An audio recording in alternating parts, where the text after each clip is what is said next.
약간의 유연 부담과 한순간의 쪽팔림만 감수하면 가성비 최고의 아르바이트이기 때문입니다. 가르쳐주지 않아도 선배들의 행태를 보고 요령껏 잘 따라하는 이 젊은 직원들에게 누가 돌을 던질 수 있겠습니까?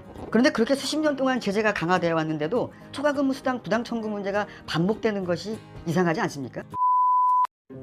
안녕하세요. 구청과장으로 퇴직한 사막남 김경수입니다. 오늘은 공무원의 초과근무 수당 문제, 미담 사례는 없고 늘 언론과 시민단체로부터 두들겨 맞기만 하는 초과근무 수당 부당 청구 문제, 무엇이 문제인지 해법은 없는지 한번 말씀드리겠습니다. 공무원들이 초과근무 수당의 노예가 된 건 어제 오늘 얘기가 아닙니다. 심지어 초군 폐인이 된 직원도 적지 않습니다.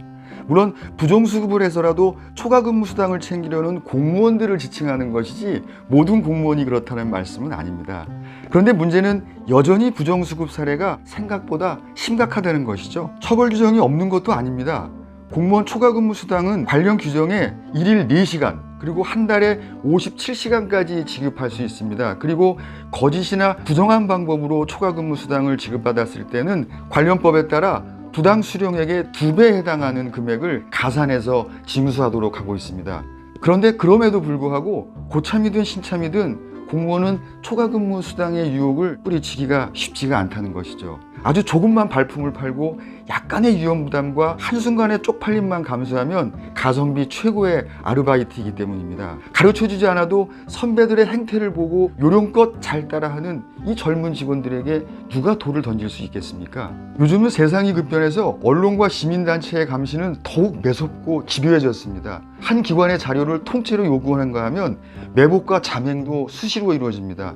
물론 저는 초과근무 수당의 노예에서 해방되었죠. 퇴직하고 나서 사회에 나와보니까 공무원 본봉은 고사하고 한 달에 초과근무 수당만큼 벌기도 버겁습니다. 열받아하는 국민들의 심정을 조금은 이해할 것 같습니다. 공무원의 초과근무 수당 불법 수령 실태가 한바탕 언론에 보도가 되면 주무부처는 서둘러 대책을 발표하고 재발 방지와 보다 강력한 제재 조치를 하급기관에 시달합니다. 적발된 기관은 물론이고 다른 기관도 불똥이튈세라 자체 점검을 합니다. 그런데 문제는 제재 조치가 매번 반복되는 말이고 점검도 형식적이라는 것입니다. 자치단체 현장에서는 점검 일자를 미리 흘리기 일쑤고요. 실제 적발하더라도 모질게 처벌까지 가기가 쉽지가 않다는 것입니다. 30년 가까이 이어온 지방자치의 폐단인 안면 행정 때문입니다. 그런데 그렇게 수십 년 동안 제재가 강화되어 왔는데도 초과근무 수당 부당 청구 문제가 반복되는 것이 이상하지 않습니까? 더 근본적인 문제는 당초 공무원 임금 인상 억제 수단으로 물가 상승 충격을 최대한 줄여보겠다는 심산으로 임금 보전 수단으로 초과근무 수당 제도를 만들어 놓고는 유급 개연성이 높은 프레임을 만들어 놓고 걸려든 범죄자를 처벌한다는 것입니다. 언덕 반대편에서 기다리고 있다가 과속 차량을 단속하는 경찰의 함정 단속과 다를 바가 없습니다. 행정안전부는 공무원 집단을 잠재적 범죄자 집단으로 만들어 놓은 것입니다. 이걸 규정을 지키지 않는 공무원 탓으로만 돌릴 수 있겠습니까? 그러면서 행정안전부는 2020년 정부혁신 역점 분야에 초과근무 수당 근절을 뽑았습니다. 인사혁신처는 올해 3월 업무보고에서 초과근무 수당을 고의적, 지속적, 반복적으로 부당하게 수령하는 공무원들은 중징계 처분을 받게 될 것이고 부당 수령액의 가산 징수도 현재 2배에서 5배로 늘린다. 부당 수령 징계 기준이 신설된다라고 발표했지만 실효가 있을지 의문이 듭니다.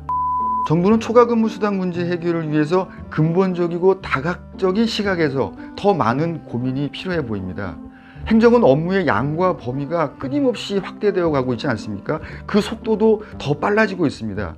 그러니까 적정 업무량에 맞게 자치단체에서 정수 확대 요청이 오면 전향적이고 탄력적인 검토가 필요할 것입니다. 5년 전 국민건강을 명분으로 담뱃값이 2,000원에서 4,500원으로 올랐지만 흡연율에 큰 변화는 없어 보입니다. 차라리 10,000원으로 올렸으면 금연을 했을 거라는 얘기도 파다했었죠. 버스를 무임승차하다가 적발되면 30배를 물어야 합니다. 요즘 무대뽀나 제정신이 아니고는 무임승차하는 사람은 거의 없습니다. 초과근무 수당 부당 청구 시에 가산 징수를 2배에서 5배로 올렸는데 무슨 논리적 근거가 있는지 저는 개인적으로 좀 궁금합니다. 행안부는 이해하기 힘든 초근수당의 산식에서 근로기준법에 맞는 수준으로 개선해야 될 것이고요. 자치단체는 근무 시간에 맞게 직원 간의 균등한 업무 배분과 직무 분석을 통해서 탄력적인 인력 충원에 노력해야 될 것이라고 저는 생각하는 것이죠. 직원들을 더 이상 범법자로 몰아가지 말아달라는 것이죠. 네, 현직에 계신 공무원 여러분, 국민들에게 언론에서 시민단체로부터 끊임없이 문매를 맞는 것도 이젠 지겨울 때가 된 것 같습니다. 상식을 벗어난 공무원의 행태는 비난받아 마땅하죠. 그러니까 행정안전부가 공무원 여러분의 자존감을 지켜주지 않을 바에는 이젠 스스로 지켜나가야 하지 않겠나 싶습니다. 공무원 스스로도 이젠 자정의 노력이 필요할 때 더 이상 물러설 수 없는 시점까지 왔다고 생각이 듭니다. 네, 오늘 제 이야기가 유익했다고 생각되시면 구독, 좋아요 부탁드리겠습니다. 다음 시간에도 공직생활에서 얻은 소중한 경험과 정보 함께 공유하도록 하겠습니다. 감사합니다.